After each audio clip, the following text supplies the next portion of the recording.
We're going to do a little YouTube today before I get to this Nissan. The hurricane's over. What does a guy like me do when you're having a hurricane? I go welder shopping. I pretty much got the store all to myself, and I've got whoever works there. I've got their total attention. And I was told that this is a supreme welder. They sell a lot of them. Nobody has a problem with them. And that's a positive. That's why I bought it. Let me show you one of the first things that you do besides read the directions. And these directions for this are awful, believe it or not. Your serial number. You write it down. I also have the invoice, the date, and everything. I got a pretty good deal on it. So now, this is my old flux cord, buddy, that I've been using flux cord, and it does do gas. It's just that getting parts for it is pretty much obsolete as far as what I'm hearing, okay? And it was a damn good unit, but I need something a little stronger. And this Avenger, I'm going to put you on a tripod, is a multi-phase, multitask. This does MIG, TIG, and stick. And there is literally no videos other than, I think, one-armed guy, Bill Fix. And it was like, his video was basically, yeah, I brought it home. I think it's a good welder. It works. I'm going to put this thing to work. And so people can get a little grasp of, because I have no clue. It's the reason I bought it from a reputable place. It used to be a PRAXAIR. It's now Lindy. But when I get a recommendation from an actual welding store, well, remember what happened with the welding tips? So, making a short, this should go under YouTube Shorts, but it's going to be a short video. Basically, it's unboxed. There's your stuff sitting there. And we are going to fit this gas bottle on my old cart. Here's my idea. We're going to build a shelf on here with some iron and steel, and we're going to be able to sit my gas bottle there, okay? So, get the idea. I like hand carts. You can wheel them out to the job and wheel them back in, even in a hurry, even if it rains. You don't have those clumsy carts, because I noticed body shops, they're sending guys outside. It was comical. Up the road here, they have a body shop, and the guy's got his welder. He's got the cart, and there's all kinds of ruts and stones, and you know those goddamn things only roll on a shop floor. But in my opinion, the shop's doing the right thing. You have less risk of a fire outdoors. You have a better lit, better sight area. You say something's crooked, you can step back from it across.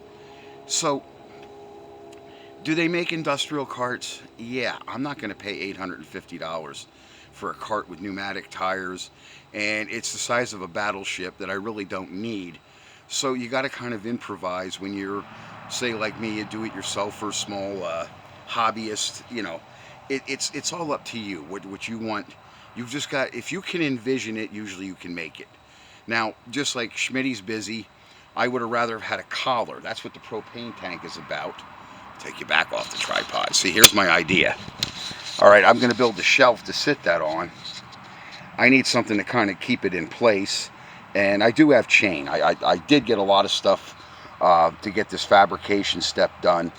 And hopefully it's going to fit on there. I have not tried fittage yet. This is what the video's about. I'm going to tell you what I had to go through. It looks like it's just about the same size dimensions in body. It does seem about an inch longer, and I have just about another inch or so on that tray there where that one sits. If I have to cut something apart, if I have to lengthen it, I got to do what I got to do.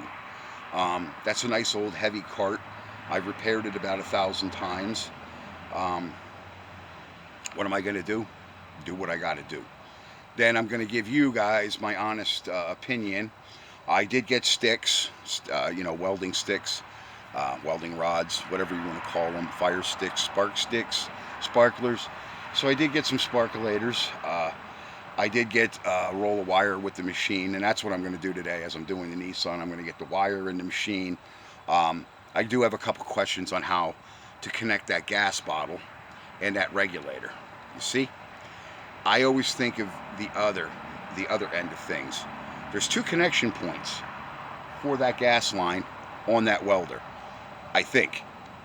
So am I going to try to jam a round peg in a square hole or a square peg in a round hole? No, I'm going to ask some questions. And also, that might have an optimum poundage where you want to set that bottle, because this is a little bit larger bottle than my other welder has. I have one in my race car trailer. That's where that bottle that I traded in came from. It was one of the smaller ones, because we only did emergency repairs at the track. If it was extensive, then we took it to my shop and went in there, and then we had to do it. But that was just a small, unique little setup, and that welder actually at one time was attached to that. I believe I bought that welder maybe 1994, either 93 or 94. That welder is pretty substantially old, and that's an XP 130. And then I believe I had the XP 230. There should be another welder down there somewhere buried, and that's what I didn't want to do, was waste my summer. Then you end up getting sidetracked, because this isn't at a place when you had that OCD, and then I'm going to be down there all day looking for a goddamn welder that I probably didn't get anyway. But I did get stuff straightened out. That happened to me 2 years ago. I'm not going to go through it again. I did get some organization, but that's not our video, okay? I'm going to get this stuff together as I do this Nissan. I'm going to fabricate pieces and what I think I need to put this together. See, I was thinking all night long. I work when I sleep, and I do my best work in my sleep, believe it or not. And then I get up during the day and I do the effect. The real work is done when I'm asleep. And that's my video, believe me. If you buy something, take a day or two to think about it. I've had a day, since the hurricane. Uh-oh, Bob Barker's at it over there again. Bob Barker is a dog. So that is my video on concluding that the Avenger, there's no information out there on this welder. I'm going to be probably the first guy to deliver some information on it. And if I don't like it, it's going back, and I'm going to go get a Hobart, because every shop I know right now is running those Hobart welders. And really, what I'm being told about the Hobart welder, you really can't buy a bad one. And from what I'm seeing what these guys have, seems to be the truth. So am I going to be disappointed with this? I think I am. Now, what the return policy is, I got to read it. I probably have 30 days to do everything with it. So we're going to try to do MIG, TIG, stick. Oh, no TIG. I'm allergic to TIG. I break out in rashes. That's like when I used to bend aluminum doing construction. JR did all that. JR, it's all yours. That's like giving me kryptonite. I hate TIG welding. I just don't have the patience for it. Thanks for watching my videos, guys. I hope to deliver on this one, and I hope to deliver something comprehensive as far as opinions, maybe let you guys see a few welds, and I'll let you know. Thanks.